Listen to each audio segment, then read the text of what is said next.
الحمدللہ رب العالمین وصلی اللہ وسلم علی سیدنا محمد وآلہ وصحبہ اجمعین، اما بعد۔ برادران اسلام، اس وقت ہم اللہ تعالیٰ کے مبارک اور عظیم مہینے رمضان مبارک کو الوداع کہتے ہیں۔ آج اس کا آخری 30واں روزہ ہے۔ آج کی شب عید ہے، اور عید کی رات بڑی بابرکت ہوتی ہے۔ علماء نے اس رات کو بیدار رہنا مستحب لکھا ہے، اور اس میں اللہ کی بڑائی، کبریائی اور اللہ سے خوب آہوازی کی جائے، تاکہ اللہ تعالیٰ ہم پر رحم کرے اور اللہ کی عنایتیں ہم پر بارش کی طرح برسیں۔ اس وقت چونکہ رمضان کا مہینہ، رمضان کو ہم الوداع کر رہے ہیں اور پھر نیا مہینہ شروع ہونے والا ہے۔ کل کا دن عید الفطر ہے، اور عید الفطر کے کچھ مخصوص اعمال ہیں۔ اس میں سب سے اہم اللہ کی بارگاہ میں 2 گانے کا ادا کرنا ہے۔ عام اور نارمل حالات میں اس کو ہم عیدگاہ میں جا کر ادا کیا کرتے تھے، یا بارش کی صورت میں مسجدوں میں ادا کرتے تھے، لیکن اس وقت چونکہ کورونا کی وبا ہے، جس کے نتیجے میں احتیاطی تدابیر کے لیے حکومت کی طرف سے گائیڈ لائنز دی گئی ہیں، تو اس کی رعایت بھی رکھنا ہمارا ایک ضروری عمل ہے۔ اس لیے ان چیزوں کو ملحوظ رکھتے ہوئے عید بھی منانی ہے، اللہ کی بڑائی اور پاکی بھی بیان کرنی ہے، لیکن اس سے حکومت کے گائیڈ لائن پر کوئی اثر نہ آئے، اس کے حدود میں رہ کر ہم ان چیزوں کو کرنے والے ہیں۔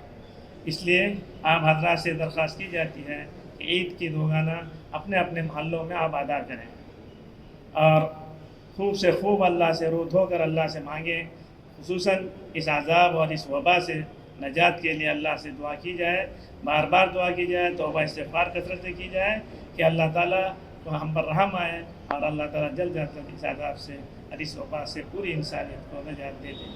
ہم دیکھ رہے ہیں سال گزشتہ کتنے لوگ اس میں شکار ہو گئے موت کے۔ اس وقت بھی ہم نے دیکھا کتنے لوگ ہم سے جدا ہو گئے اس مہینے میں، اور کتنے لوگ اس وقت ہاسپٹل میں ہیں، اور اس کا یہ مرض عام ہوتا جا رہا ہے۔ بھٹکل کے ہاسپٹل ہوں یا مختلف ہاسپٹل میں اس کی تعداد بڑھتی جا رہی ہے۔ تو ایسی صورت میں ہمارا یہ دینی بھی فریضہ ہے کہ ہم ان چیزوں میں احتیاط کو مضبوط رکھیں، ماسک ہو، ڈسٹینس ہے، اور دیگر جو ہدایت دی جاتی ہیں اس پر عمل کرنے کی کوشش کریں۔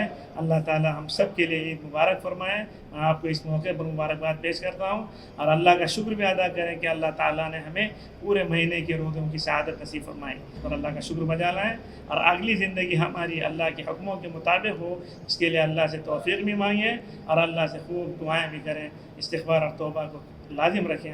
اللہ تعالیٰ مجھے آپ کو اس کی توفیق عطا فرمائے، اور ہم میں جو بیمار ہیں اللہ تعالیٰ ان کو سب کو شفا کاملہ عاجلہ مستقلہ نصیب فرمائے، اور جو ہم سے بچھڑ گئے، اس دنیا سے رخصت ہو گئے، ہر ایک کے اللہ تعالیٰ بھرپور مغفرت فرمائے، اور ان کو جنت الفردوس میں اعلیٰ مقام نصیب فرمائے۔ وآخر دعوانا ان الحمدللہ رب العالمین۔ بسم اللہ الرحمن الرحیم۔ برادران اسلام، کل آپ حضرات سے اعلان کیا گیا تھا کہ جمعہ مسجدوں کے اندر اور مختلف مساجد کے اندر نماز ہوگی۔ اس سلسلے میں آپ سے یہ وضاحت کرنی ہے کہ حکومتی گائیڈ لائن کے مطابق آپ اپنی جگہوں پر عید کی نماز ادا کریں، اور کسی خاص مسجدوں میں جمع ہو بھیڑ کرنے کی کوشش نہ کریں، اور راستوں میں گھومنے پھرنے کی کوشش نہ کریں۔ یہ وضاحتی بیان اس لیے دوبارہ آپ کے سامنے جاری کیا جا رہا ہے۔ امید کہ آپ حضرات اس پر عمل کریں گے، اور حکومتی ہدایات کے مطابق عید کو گزارنے کی کوشش کریں گے۔ اللہ تعالیٰ ہم سبوں کے لیے اس عید کو خیر و عافیت کی عید بنائے، امن اور سکون کی عید بنائے۔ آمین۔